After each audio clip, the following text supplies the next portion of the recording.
Prepare yourself, guys. This is Chris. We're talking through the medias, and Michael and I are about to give our thoughts and our predictions and everything we feel about the movie Suicide Squad that we just... a lot of people are talking bad about it, and maybe it's because I went in with super duper low expectations, but I thoroughly enjoyed it. My original pick for Amanda Waller was always Oprah Winfrey.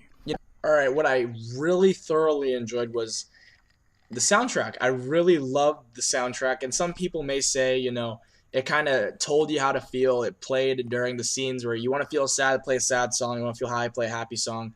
But it worked though. To me, it fit the tone of the movie very well. Mostly these critics, we think they're going in there with that director's brain. They're going in there looking at the lighting. They're looking at the pacing, the editing, and all this other stuff. And the average film fans are just going in there to have a good time. I wish instead of wasting time learning about their past, they could have kept that in there, but maybe during little minor missions, them developing as a team, they were just forced together in their very first mission, and they just went at it. I felt like maybe it would have been better if there would have been like even like a montage-esque kind of a thing where Amanda Waller was putting them into taking them all over the world in little minor missions. You could have saw Harley Quinn doing something crazy in this country, and then in Germany you see Will Smith do something over here, and in this country, and you see Captain Boomerang, get the job done, and they start to learn to work together as a team. Crazy. Mm-hmm. Because we spent probably like the first 30, 35 minutes solely focusing on the backgrounds of these characters, right? Right. But it's so jarring when about halfway through the movie we get a Harley Quinn flashback out of nowhere, Yeah. And you could totally tell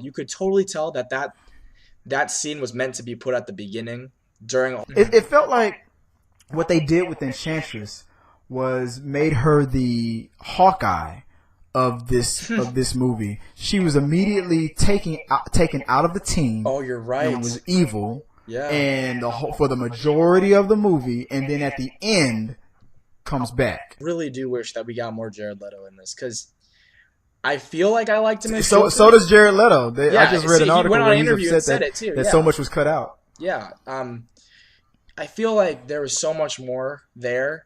And like you said, they cut it out, and we'll never probably get to see until this Ultimate Suicide Squad DVD or Blu-ray comes out. What's more scary about the Joker is his dialogue, and that was I felt was lacking. I mean, he had some great lines, but I felt like I needed to hear more. I wanted him to talk more, and like with that scene where he got the guard and was blackmailing him to getting that cell phone into the prison and whatnot. That conversation was and the conversation with Common's character, that was when they were in the club. Yeah, I mean, that conversation was awesome to me because that was Joker.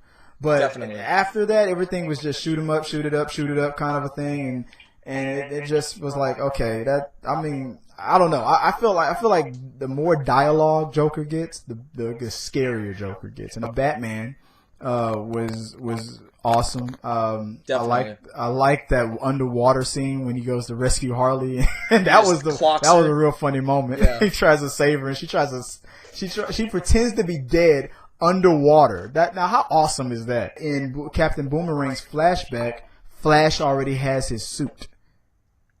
Yeah, I thought that was a bit odd as well. They never really went it. Because the only time we've seen Flash now is in the Justice League trailer 1, this 2, and then 3, Batman vs. Superman, in that little snippet. I'm convinced that Bruce Wayne made the Flash suit. So for Flash to have that suit in Captain Boomerang's flashback before the Justice League is even formed didn't make any sense. Very odd. If I had to give it a number rating from 1 to 10, right now, I would probably give it like a high 6 to a low 7. So I'm just going to go with 7. Just a flat 7. Right there with you. I'm going to say 6.5 to 7. But when we hit 7 subscribers, we're going to give away another set of movie tickets.